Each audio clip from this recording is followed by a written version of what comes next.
Olá, eu sou Chaka Logos. Na medida do quanto vamos mergulhando na energia da nossa conexão suméria, os níveis de compreensão através da partilha desse conhecimento há de ficar cada vez mais profundo.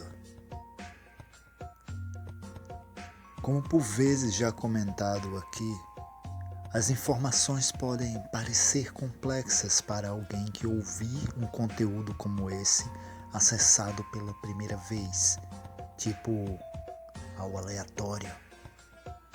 Por essa razão, sugerimos que as pessoas que se sentirem curiosas e interessadas sobre a possibilidade de melhor entender, acessem e escutem os podcasts anteriores. Nos podcasts anteriores a esse, tivemos a oportunidade de acessar alguns níveis de entendimento para com a visão e compreensão de algumas civilizações antigas em relação às suas perspectivas citadas em seus registros sobre a criação e a cósmica batalha dos deuses que formaram esse mundo, segundo suas narrativas. Porém,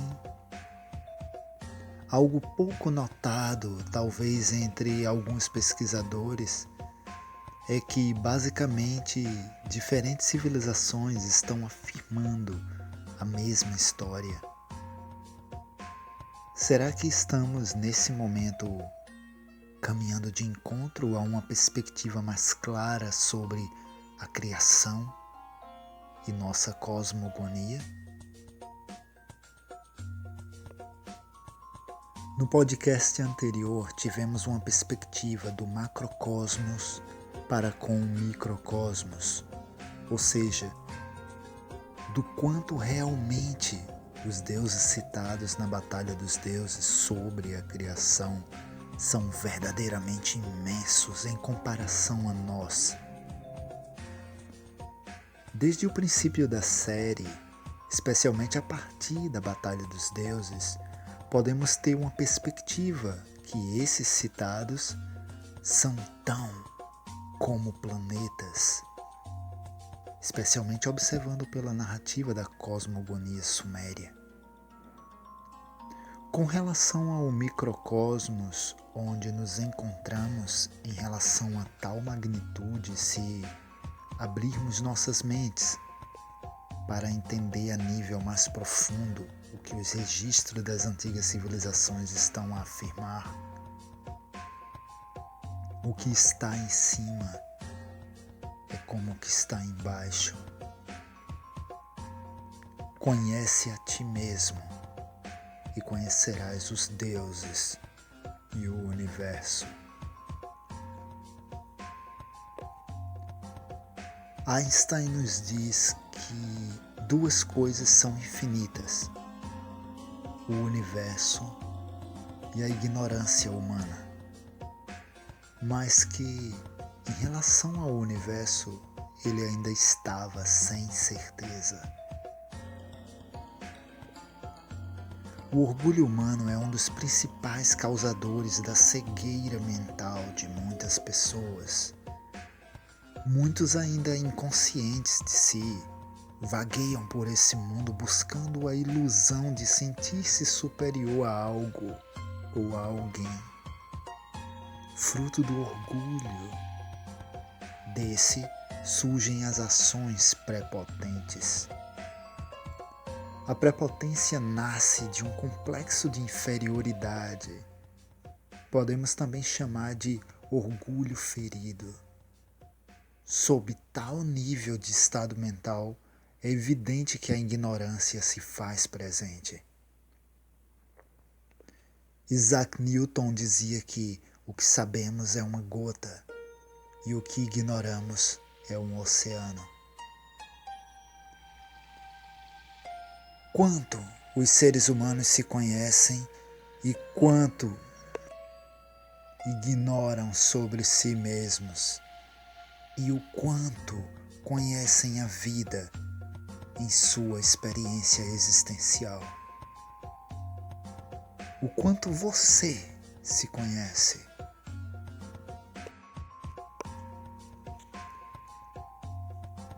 Gosto sempre que se faz necessário afirmar que o que nos traz à existência é uma profunda experiência da vida em autoconhecimento sobre si mesma.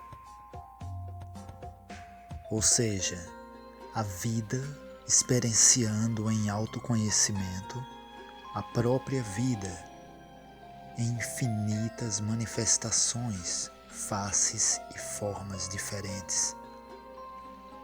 Logo, a humanidade é apenas uma outra expressão dada à criação, concebida pela vida, para experienciar novas perspectivas sobre si mesma e infinitas possibilidades ao longo da eternidade. Bem, essa é apenas mais uma perspectiva.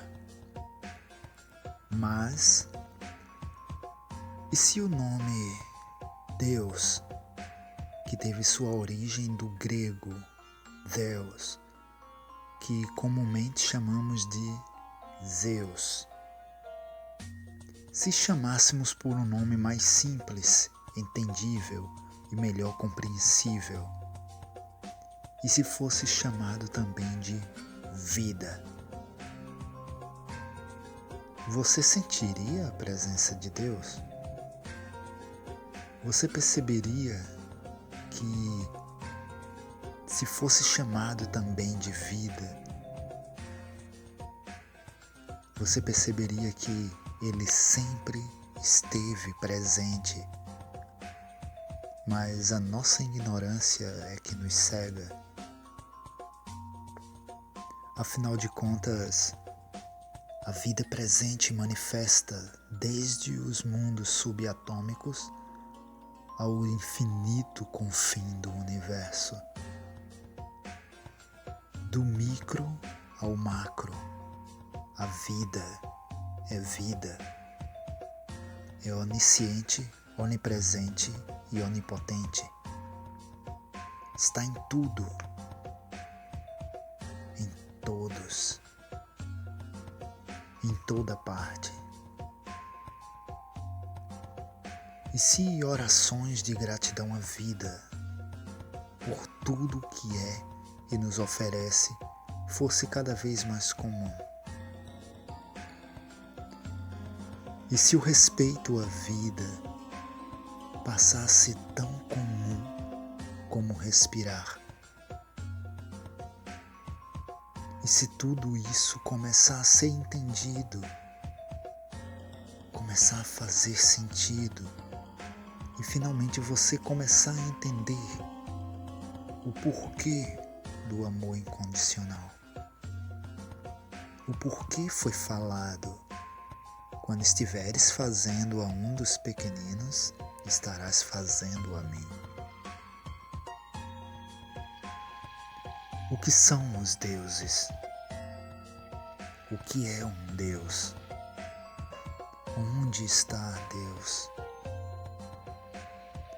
Alguns questionamentos como esses devem ser completamente naturais para nós seres humanos. O que é o micro e o que é o macro? E quando é micro e quando é macro? Micro ao literal é como todos entendemos, quer dizer muito pequeno, assim como o macro quer dizer muito grande. Então, quando falamos por vezes e vezes desde outros podcasts anteriores sobre macrocosmos e microcosmos, é justo para termos uma melhor noção em analogia e comparações. Microcosmos quer dizer pequeno mundo ou pequeno universo. O ser humano é um pequeno universo se comparado à escala macrocósmica desse planeta. Já nosso planeta pode ser colocado em equivalência de comparação, podendo ser visto como um corpo celeste que também se encontra em uma equivalência entre o micro e o macrocosmos. Podemos ter um exemplo inicial em nosso próprio sistema solar, tal como Júpiter está em tamanha escala macrocósmica que dentro dele caberiam 1.300 planetas Terra.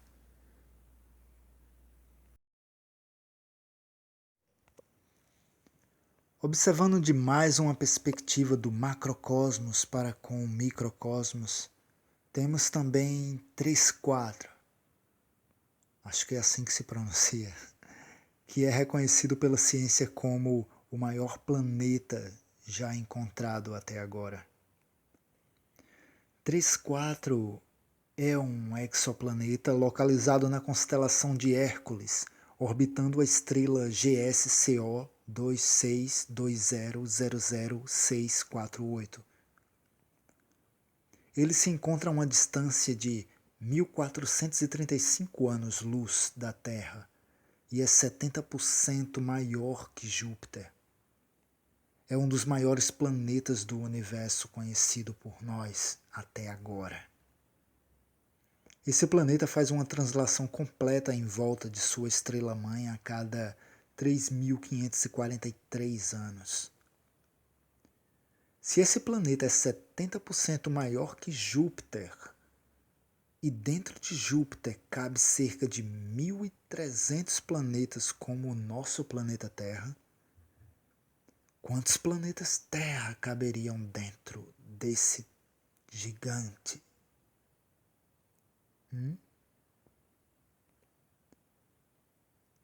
Comparando a escala macro do Sol em relação à Terra, dentro do Sol caberiam 1,3 milhões de planetas Terra. Logo nos perguntamos, quem somos nós dentro dessa escala macrocósmica? Percebemos que nessa comparação de escala em relação ao planeta Terra e o Sol, tecnicamente o planeta Terra existe no microcosmos e nós estamos experienciando o micro do microcosmos, ou quantos micros a mais existem a serem observados e calculados daí por diante. Quem somos nós diante desse infinito universo desconhecido? Quem é você diante desse infinito universo desconhecido? Você se sente superior a algo ou a alguém? O quanto se sabe do que se trata a nossa existência? O que você sabe sobre do que se trata a sua existência? Você sabe do que se trata realmente a existência à sua volta? O universo? Na palestra A Mente, a professora Lúcia Helena Galvão, pessoa pela qual presto muita gratidão, honra e respeito, nessa palestra, logo nos primeiros minutos, ela nos traz uma observação muito rica e que certamente muito acrescentou sobre alguns insights em relação a esse capítulo que já estava a ser escrito há um tempo. A observação é a seguinte: os animais, assim como os outros seres, estão preocupados com o quê? Apenas em sobreviver e procriar. E muitos seres humanos estão preocupados com o quê? Apenas em sobreviver e procriar. Apenas com a diferença de que querem estar cada vez mais confortáveis, mais tecnológicos e com mais prazer. Ou seja, uma ameba high-tech. Confesso que achei muito engraçado, pois inclusive dentro da minha presunção, eu cheguei até a pensar que apenas eu, assim, enxergava, né, em termos de analogia e comparação, certas experiências dentro da nossa humanidade em comparação com essas outras experiências da vida, né, do mundo micro. E ainda mais trazendo essas observações assim a público, o que é natural. Certamente, inclusive, existem outras pessoas que também fazem tal analogia.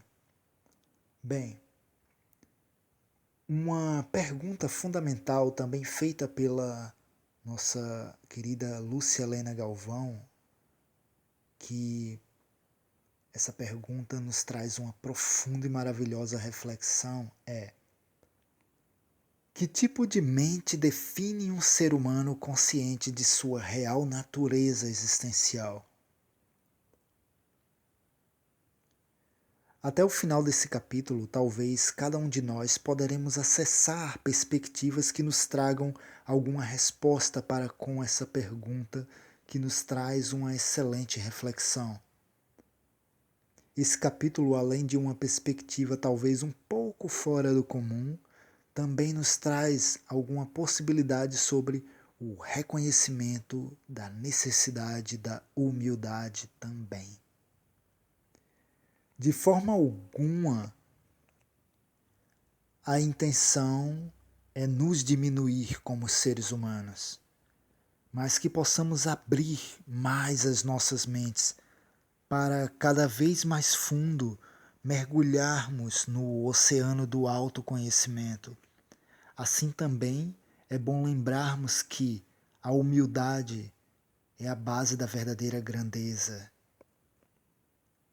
E quem quer que seja que quiser ser grande, deve primeiro aprender a ser pequeno.